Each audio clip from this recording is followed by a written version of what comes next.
they can't all be winners. Welcome to WatchMojo.com, and today we're counting down the top 10 worst video game consoles. For the purposes of this list, we'll be talking specifically about hardware blunders.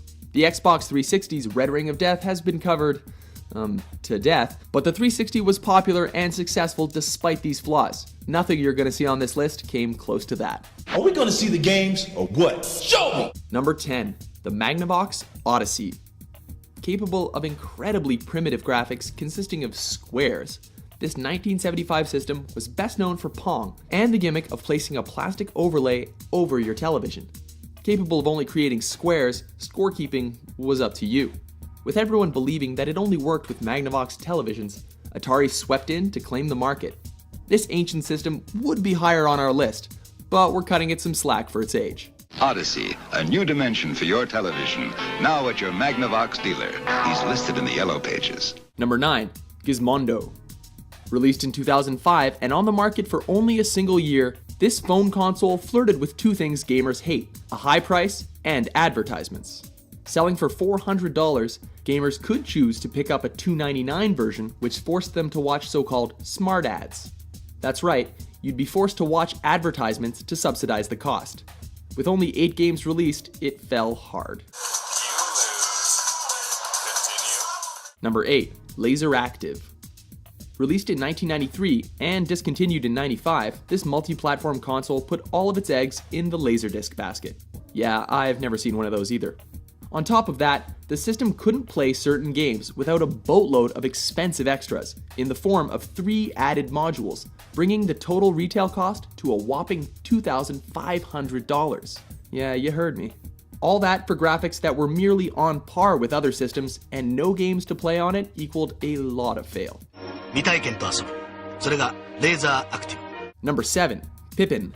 One of the arguments over the future of home computing is, will we add computing power to our television sets, or will we add TV capability to our personal computers?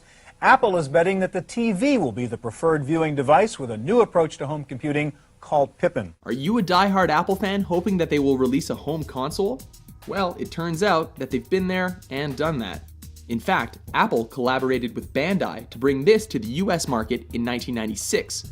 A market already dominated by Nintendo. Souring the deal further was a $600 price tag. What would justify such a price? Well, features like a web browser, which they didn't even think was going to be a hit. Wow, for a small box it sure does a lot. Number 6, 3DO Interactive Multiplayer. Presenting 3DO, the most advanced home gaming system in the universe. It's time to put away your toys.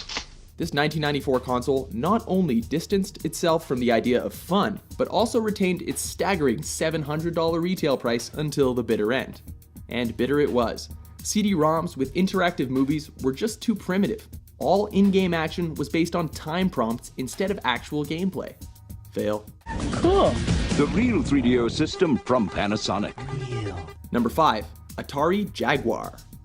Back in 1993, the console wars seemed to have devolved into a pissing contest about who had the most bits and bytes. Why would I buy a 32-bit system for $300 when I can get a 64-bit Jaguar system for $149? Focusing more on math than making games, Atari unleashed their supposedly 64-bit system under the "do the math" slogan in a marketing campaign that depicted gamers as morons in the process. Doesn't that make you want to buy? Can you repeat the question? Hurt by a lack of software, it failed hard and took the legendary company down with them. Oh yeah, and its controller had way too many buttons. Number 4, 32X and Sega CD. Out of respect for the underdog Sega Dreamcast, we've decided to blame its failure entirely on these 2 add-ons. Codenamed Project Mars, these pieces of Frankenstein gaming were released between 92 and 94 to extend the life of the aging 16-bit Genesis hardware. A poor man's entry into the 32-bit era, these expansions ended up creating a beast of a console that didn't perform, costing Sega lots of admiration and tripping them up before the 64-bit race could ever begin. Pretend it's a game. Number 3, N-Gage. Get out and play. Well, that was the slogan for this phone console released back in 2003 to tackle the Game Boy Advance, long before anyone ever started rocking smartphones.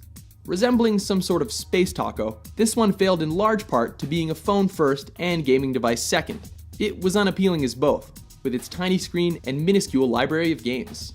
The final fail was that you could only switch games by taking off the cover and battery. Do you know anyone that bought one? I didn't think so. Number 2. Philips CDI. This 1991 monstrosity was the result of the perceived desire for a CD-based device with computer-like abilities. If you're thinking PlayStation, think again. Try educational content. In terms of games, it featured absolutely unplayable third-party licensed titles featuring Nintendo mascots. It was quickly outdone by existing consoles and the emerging internet, and was likewise betrayed by its lackluster content, unusable controllers, and ludicrous intro price of $700.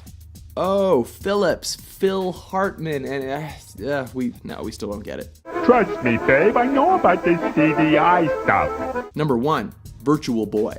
Virtual Boy. Taking the top dishonor is this piece of collectible tech with a concept far ahead of its time.